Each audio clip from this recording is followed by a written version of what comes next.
नमस्ते दोस्तों, आपका स्वागत है मेरी इस यूट्यूब चैनल में। आज की इस वीडियो में हम जानेंगे कि चीरहरण होता रहा लेकिन भगवान श्री कृष्ण क्यों करते रहे द्रौपदी के बुलावे का इंतजार।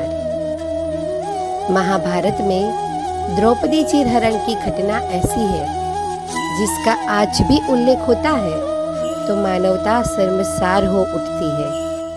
जब सभा में उपस्थित सभी वरिष्ठ जनों ने इस घटना पर मौन धारण कर लिया था तो द्रौपदी ने स्वयं को बचाने के लिए श्री कृष्ण से प्रार्थना की। द्रौपदी की पुकार सुनकर श्री कृष्ण तुरंत ही अपनी सखी की मदद की। लेकिन सवाल ये उठता है कि आखिर श्री कृष्ण ने खुद को पुकारे जाने का इंतजार क्यों किया। आइए जानते हैं उद्धव गीता में अनुसार इसकी वजह क्या है। महाभारत को न्याय और अन्याय के बीच रक्त रंजित युद्ध भी माना जाता है। कौरवों ने पांडव बंधुओं पर अनगिनत अत्याचार किए, लेकिन इन अत्याचारों की पराकाष्ठा थी द्रौपदी का चीरहरण। जब भी द्रौपदी के चीरहरण का उल्लेख किया जाता है तो इसे नारी के विरुद्ध सबसे क्रूर अपराधों में से एक माना जाता है। द्रौपदी के चीरहरण की निंदनीय घटना के बाद श्री कृष्ण ने पांडवों को न्याय प्राप्त करने के लिए युद्ध का मार्ग दिखाया।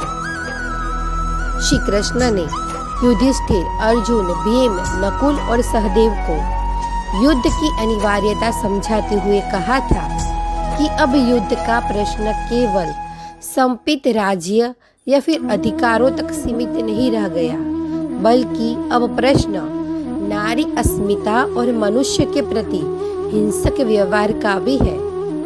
इस अपमान का प्रतिशोध युगों युगों तक एक सबक की तरह स्मरण किया जाएगा। इसलिए युद्ध करो। हे पार्थ, श्री कृष्ण के मार्गदर्शन के बाद पांडव द्रौपदी के चीरहरण का प्रतिशोध लेने के लिए कुरुक्षेत्र की रणभूमि में पहुंचे थे। लेकिन क्या आप जानते हैं कि जब द्रौपदी का चीरहरण हो रहा था तो श्री कृष्ण शुरुआत में ही क्यों नहीं आए थे। आइए जानते हैं श्री कृष्ण ने द्रौपदी के बुलाने का इंतजार क्यों किया था। महाभारत में जब द्रुत क्रीड़ा में पांडव कौरवों से सब कुछ हार चुके थे, जब उनके पास दांव पर लगाने के लिए कुछ नहीं रहा तो युधिष्ठिर ने शकुनी और दुर्योधन के उत्साह में आकर द्रौपदी को दांव पर लगा दिया। दुर्योधन के आदेश पर दुशासन द्रौपदी के बाल पकड़कर उसे घसीटते हुए सभा में लेकर आया। द्रौपदी का अपमान होते देखकर सभा में बैठे किसी भी वरिष्ठ जन ने इसका विरोध नहीं किया।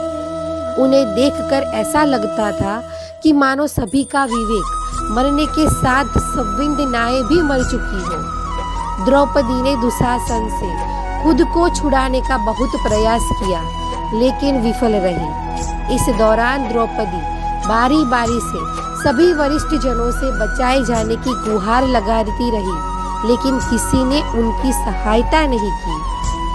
उद्धव गीता में या उद्धव भागवत के अनुसार श्री कृष्ण के मित्र और चचेरे भाई उद्धव ने द्रौपदी चीरहरण के विषय में श्री कृष्ण से कई ज्वलंत प्रश्न किए हैं। उद्धव गीता में अनुसार श्री कृष्ण के मित्र उद्धव ने पूछते हैं कि हे केशव, जब हस्तिनापुर में द्रौपदी चीरहरण की इतनी विभत्स घटना घट रही थी तो आपने तुरंत जाकर द्रौपदी को क्यों नहीं बचाया? आपने द्रौपदी के पुकारे जाने की प्रतीक्षा क्यों की? अपने मित्र उद्धव का यह सवाल सुनकर श्री कृष्ण मुस्कुरा दिए। इस सृष्टि का नियम है कि विवेकवान व्यक्ति ही जीतता है, जो जीतने के लिए बुद्धि का प्रयोग करता है। दुर्योधन के पास द्रुत क्रीड़ा खेलने के लिए असीम धन था। उसे द्रुत क्रीड़ा खेलने का विवेक नहीं था, इसलिए उसने अपने मामा शकुनी पर विश्वास करके उन्हें अपनी तरफ से द्रुत क्रीड़ा खेलने के लिए कहा। यह उसका विवेक से लिया गया निर्णय था। जबकि युधिष्ठिर सहित पांचों पांडवों को यह खेल खेलना नहीं आता था, लेकिन उन्होंने विवेक का इस्तेमाल नहीं किया और मुझे अपनी तरफ से खेलने के लिए एक बार भी नहीं कहा। धर्मराज युधिष्ठिर को यह बात पता थी कि द्रुत क्रीड़ा सामाजिक बुराई को बढ़ावा देने वाला खेल है, लेकिन फिर भी उन्होंने इस खेल का खेलना जारी रखा। युधिष्ठिर मुझसे इस खेल को छुपाकर रखना चाहते थे।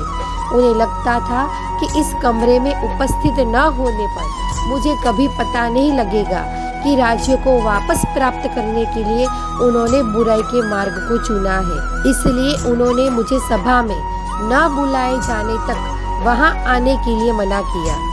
युधिष्ठिर ने मुझसे वचन लिया कि मैं पांडव परिवार के बुलाए जाने पर ही सभा में आऊंगा। इस कारण मैं सभा में नहीं गया।